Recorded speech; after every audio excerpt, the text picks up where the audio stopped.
On Global TV News Express, federal government to review pardon lists following public criticism in business. International Monetary Fund releases list of Africa's fastest growing economies. On the foreign scene, Austria mandates 48-hour school response to bullying complaints. And in sports, Atiku Abubakar reaffirms unwavering commitment to youth empowerment through sports. Hello and welcome to all our viewers in Nigeria and around the world to News Express on Global Television, coming to you live from the nation's capital, Abuja. I am Aniete Patrick.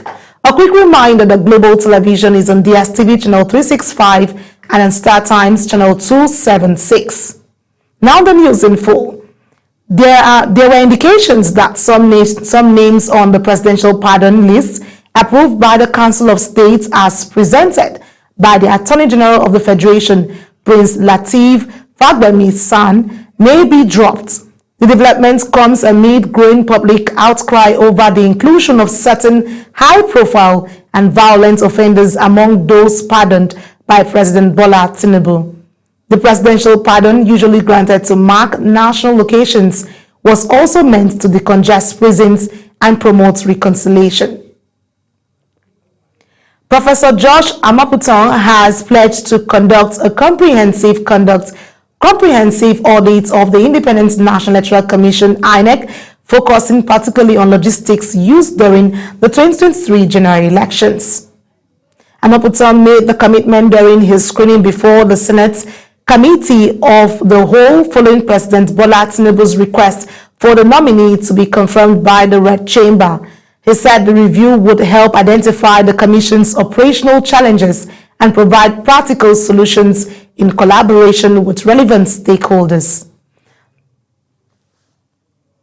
The Senate has suspended further consideration of a bill seeking to repeal the Electoral Act 2022 and enact a new Electoral Act 2025, following concerns that lawmakers needed more time for wider consultation and a deeper understanding of its provisions. The decision came after the Senate leader Opeyemi Bamidele moved a motion to stand down deliberations, which was seconded by Minority Leader Senator Abba Moro.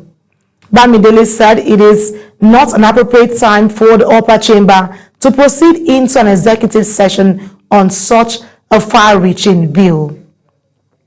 The Nigerian Medical Association (NMA) panel, constituted by its president, has told the Federal High Court in Abuja that Nnamdi Kanu's ailment is not life-threatening. Justice James Omotosho had ordered the association to set up a panel to ascertain the actual health status of Kanu, the detained leader of the proscribed indigenous people of Biafra. Kanu's lawyer has, however, raised concerns about the medical reports. Yes, Uyi Agumofegbe with the reports. Justice James Omotosho's order followed conflicting reports issued by medical experts engaged by the Department of State Services, DSS, and the Defense. In his response, Kanu's lawyer, Aloy Ejimako, questioned the grounds on which the NMA reached its conclusion, expressing shock and disappointment at the medical reports. That's quite a surprising ruling today. We were served all of a sudden, as a matter of surprise, an ambush with the medical report, which the court ordered the Nigerian Medical Association to submit since 26th September. So that medical report that we were served is dated 10th October. And it was today that we were served in open court with it. So, well, you can say that the defense had no ample opportunity to react to it. On the preparedness of Kanu's defense team to pursue the matter to a logical conclusion, Ejimako expressed a mix of optimism and reservation. Lawyers are trained to be ready for any eventuality, but the justice of the matter is another case altogether. I choose not to comment on that. The court has directed the trial to resume on October 23rd, 2025. Uyi Agumofegbe, reporting for Global TV News.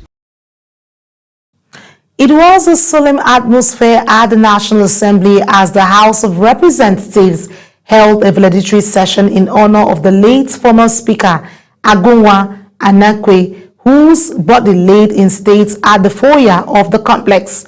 Agunwa Anakwe, who presided over the House between 1992 and 1993, was remembered as a principled leader and strong advocate of democratic principles, whose legacy helped shape the institution. Our National Assembly correspondent tells us more.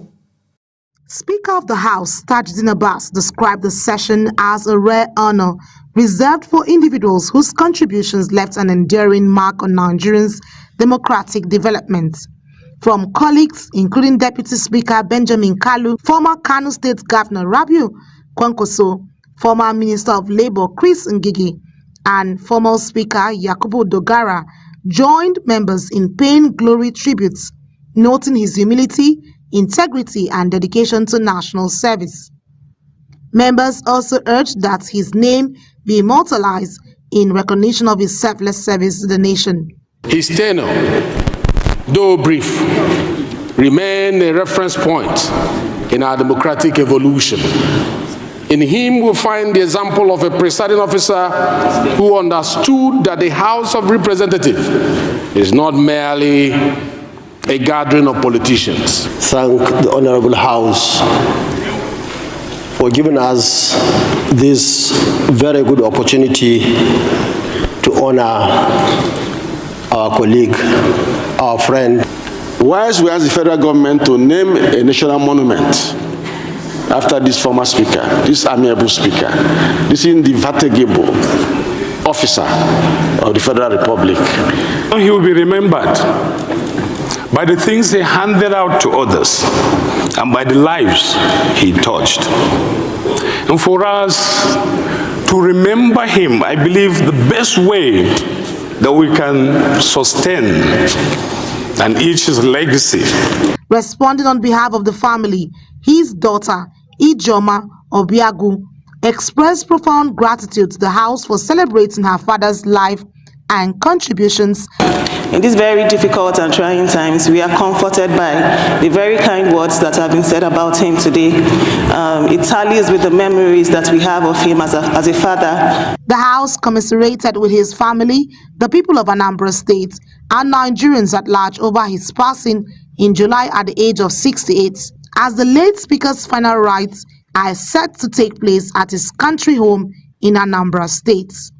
From the National Assembly, Anietie Patrick reporting for Global TV News. Still staying with the House, stakeholders in the Nigerian aviation sector have expressed strong support for the proposed law establishing the African Aviation and Aerospace University in Abuja. The industry players are backing the proposed legislation to establish the African Aviation and Aerospace University in Abuja. They say the move is vital to tackling the growing manpower shortage threatening the future of the sector. Our correspondent tells us more. At a public hearing organized by the House Committee on Aviation Technology, key players from government, academia, and the aviation industry described the proposed African Aviation and Aerospace University as a game changer for human capital development. Representing the Minister of Aviation and Aerospace Development, the Permanent Secretary Dr. Ibrahim Abubakar said the institution aligns with government's vision of positioning Nigeria as a regional training hub for aviation and aerospace studies. Africa must develop its own high-level aviation and aerospace capacity to drive safely, innovation, and competitiveness in the global industry. Registrar of the University, Dr. Mustafa Abubakar, said has secured accreditations from NUC and JAM and already run several undergraduate and postgraduate programs. That the passage of the AAAU establishment bill will, one, provide a firm legal foundation for the university's continued growth and sustainability. From Zaria, Rector of Nigerian College of Aviation Technology, Captain Danjuma Ismail, said the new university will complement existing training institutions and expand research capacity in the industry. Declaring the hearing open, Speaker Tajuddin Abbas and Committee Chairman Tajuddin Abisodun both affirmed that the bill will strengthen Nigeria's aviation sector and ensure accountability and autonomy in the university governance. think this is a wonderful idea and it should have the support of stakeholders. This bill is not merely about the creation for another academic institution. It is about laying the foundation for a future where Nigeria becomes a continental leader. With the bill now before the House, stakeholders say its passage will set Nigeria on course to becoming Africa's aviation knowledge hub. Anieti Patrick, reporting for Global TV. And away from the House matters, Nigeria's armed forces say they are tightening their grip on terrorists and criminal elements across the country, with fresh victories recorded in multiple theaters of operation. The director of the Defense Media Operation, Major General Marcus Kanke, disclosed this while briefing journalists on the current security situation. Here is our defense correspondent, Kike Lomo Okere, with the details. The Director of Defense Media Operations, Major General Marcus Kenge, says the ongoing nationwide operations are yielding remarkable results, neutralizing terrorists, dismantling criminal networks, and reclaiming communities from the grip of insecurity. He reveals that in the northeast, troops of Operation Adenkai maintained heavy pressure on Boko Haram and ISWAP fighters across Borno, Adamawa, and Yobe states. Our troops eliminated several terrorists and arrested their informants and logistics suppliers. They also recovered some weapons and dismantled terrorist networks. Their efforts paved ways for the safe return of displaced persons and unimpeded farming activities. In the South-South region, troops of Operation Delta Safe intercepted nearly 100,000 liters of stolen crude oil and destroyed illegal refining sites in Delta and Rivers states, arresting 13 suspects in the process. The director further reveals that in the southeast, the military nabbed its suspected commanders of the proscribed IPOB group, along with a female logistics supplier. Weapons and a vehicle were seized while 3 children found with the suspects were rescued. Through skills of criminals in action, arrested 12 suspected others, while 17 kidnapped victims were rescued. Some arms, ammunition, vehicles, and livestock were also recovered. The Military High Command commended the courage and resilience of the Nigerian Armed Forces, assuring citizens that the military remains unwavering in its mission to protect the nations and restore lasting peace. Kike Lomo Okere, Global Television News. In a show of solidarity and compassion, members of the Nigerian Defense Academy 42nd regular course have reached out to widows of their fallen colleagues, giving hope and support to families who have borne the cost of national service. Ubong Usoro reports. Marking 35 years of service, unity, and brotherhood, members of the 42nd regular course of the Nigerian Defense Academy choose to celebrate their anniversary with an act of kindness, empowering widows of officers who paid the supreme price in defense of the nation. President of the 42nd regular course Jewels, Lucy Okere, says the gesture reflects the enduring spirit of camaraderie that defines the Nigerian Armed Forces, one that extends beyond service to care for families of the fallen. We want to thank you for standing strong, even though your husbands are fallen, but we know you are still keeping the home front strong. I want you to know more than anything else that we are still one family. It's a big family. And from time to time, we pray that God will give us the opportunity to relate with you and have this kind of time. Delivering the keynote address, Dr. Newell Megida urged the women to embrace self-development and financial independence while remaining strong in the face of life challenges. Life has its ways of directing us. Our paths are different, and God has chosen some of us to be warriors, because I call us warriors. Speaking on behalf of the beneficiaries, Awudi Esther described the empowerment as a timely reminder that their sacrifices and those of their late husbands are not forgotten. Try as much as you can to live a exemplary life, because even the children are looking up to you and they are watching you. Every step, every move, they are watching. The outreach is one of the several events marking the 35th anniversary of the NDA 42nd regular course, a milestone that underscores their shared commitments to brotherhood, service, and compassion for those left behind. Ubong Usoro for Global Television. Over 100 million Nigerians are living below the poverty line, while insecurity continues to push farmers off their lands across Benue, Cross River, and Plateau states, worsening hunger and food shortages nationwide. As the world marks World Food Day 2025, ActionAid Nigeria is demanding urgent government action to tackle poverty, food insecurity, and the high cost of food despite Nigeria's commitments under the Malabo Declaration. Our correspondent tells us more.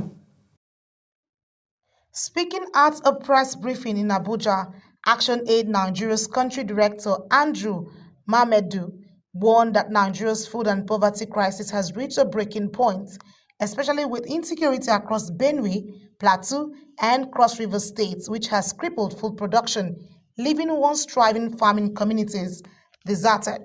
He said that with over 139 million Nigerians now living below the poverty line, the millions displaced by conflict and flooding, the country risks deeper humanitarian challenges unless urgent steps are taken. To prioritize safety and protection of farmers, ensuring that farmlands are free from banditry, urgency, and communal conflicts.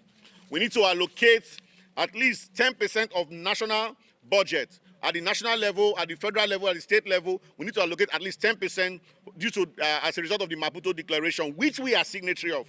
Also, the ActionAid International Program Manager, Sophia 2, Constance Okere, noted that despite the Malabo Declaration's commitment to allocate 10% of national budget to agriculture, Nigeria's current investment remains below that benchmark.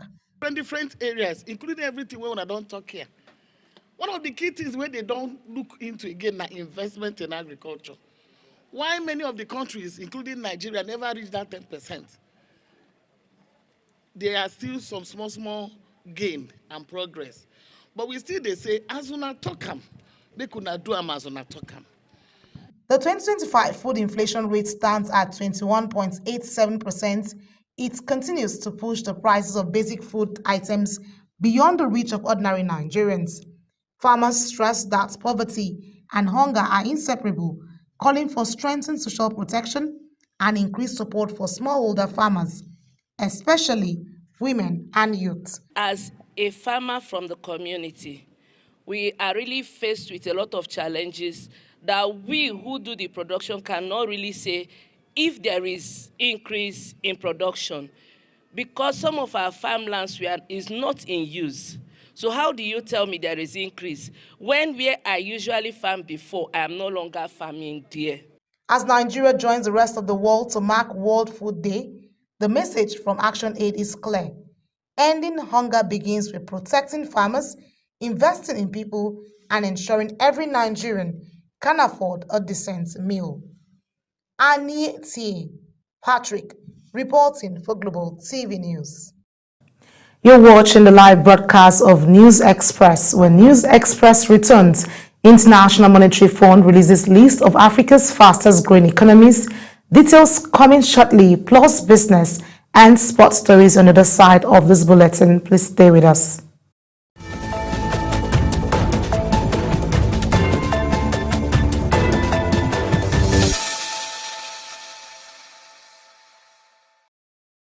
Welcome back.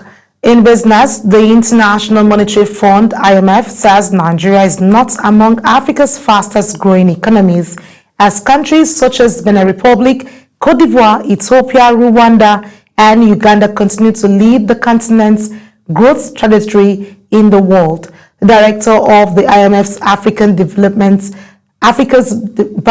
Abebe Celestia disclosed this during the launch of Sub-Saharan Africa's latest regional economic outlook. IMF said the 5 countries are now among the world's fastest expanding economies, buoyed by sustained policy reforms, improved fiscal management and investments in infrastructure and manufacturing. The National Agricultural Land Development Authority has launched a nationwide greenhouse farming initiative designed to boost vegetable production and create jobs for young Nigerians. The Executive Secretary of the agency, Engineer Colinas Adebayo, said the initiative is aimed at reducing the country's dependence on seasonal vegetable farming and stabilize prices across major cities.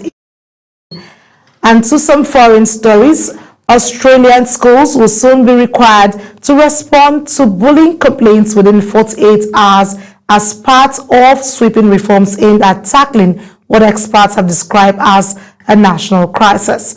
The changes, according to reports, follows a landmark 120-page review into bullying in schools released by the Federal Education Minister, Jason Clare, after a meeting with state and territory education ministers.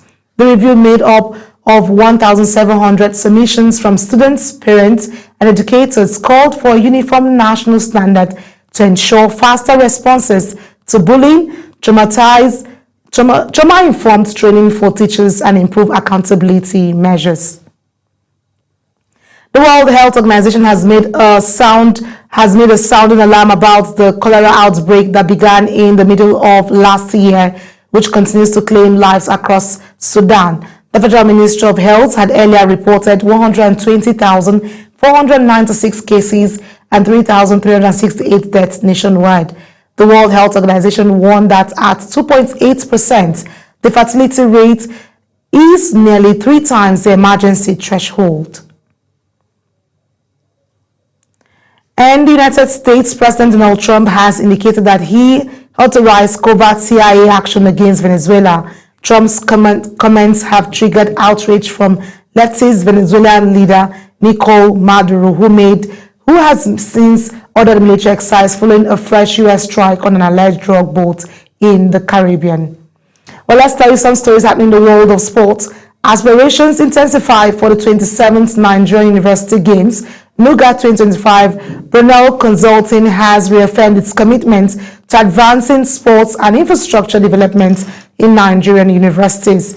The Managing Director, Dr. Alex Onegbu, made this known when officials from the University of Jos paid him a courtesy visit in Abuja. While still staying in sports, former vice president and presidential candidate of the People's Democratic Party in the 2023 election, Atiku Abubakar has reaffirmed his unwavering commitment to youth empowerment through sport. He made this known when officials of the Nigerian Universities Games Association paid him a courtesy visit ahead of the 27th edition of the Games. Yes, Samuel Odi with the reports.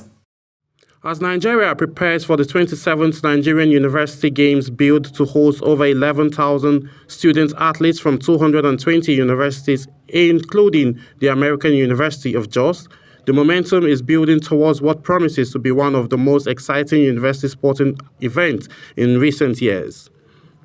The former Vice President, Atiku Abubakar, commended the organizers for keeping the spirit of university sports alive. He emphasized that sporting activities remain vital in nurturing young talent, fostering discipline, and promoting national unity. Sports is a major physical activity in our youth. And of course, we all know that sports can contribute in many ways, in the development of a nation. If you develop sports, you also develop the youth, and vice versa. Leading a delegation to the former Vice President, the Vice Chancellor of the University of Jos, Professor Tanko Isia, said preparation for the game were in top gear. He said facilities and logistics were being fine-tuned to meet international standards. We designed our facility in a way that By the time we implement those facilities, Your Excellency, any sports, international sports that will be coming to Nigeria, they will want to come and do some of the sports in Jos. The chief consultant for NUGA 2025, Obed Bella, expressed optimism that the Jos edition will not only showcase athletes' excellence, but also strengthen peace and unity across the region. To be a lasting legacy that will promote education and sports. And while we've looked at Jos as being the center of our crisis, we felt the narrative must be changed with the NUGA, and that is our focus. With the countdown now on, the University of Jos is set to welcome thousands of athletes, coaches and officials to a celebration of talent, teamwork and enduring power of sport to inspire a new generation of Nigerian leaders. Samuel Odi for Global Television News. As Global TV News Express comes to a close, let's take a look at our top stories. There were indications that some names on the presidential pardon list approved by the Council of States as presented by the Attorney General of Federation, Prince Lateef Fagbemi-Sand, may be dropped. In business, we told you the International Monetary Fund, IMF, says Nigeria is not among Africa's fastest growing economies, as countries such as Benin Republic, Cote d'Ivoire, Ethiopia, Rwanda, and Uganda continue to lead the continent's growth trajectory in the world. Another foreign scene, Australia's schools will soon be required to respond to bullying complaints within 48 hours as part of sweeping reforms aimed at tackling what experts have described as a national crisis. And in sports, we told the former vice president and presidential candidate of the People's Democratic Party in the 2023 election, Atiku Abubakar, has reaffirmed his unwavering support to youth empowerment through sports. And that's it on Global TV News Express. A quick reminder that Global TV is on DSTV channel 365 and on Star Times channel 276. Kindly follow us across all our social media platforms now showing on your screen using @Global TV NG. And that's it. Thank you for being a part of the bulletin. I am Anieti Patrick. Do have a lovely evening ahead of you.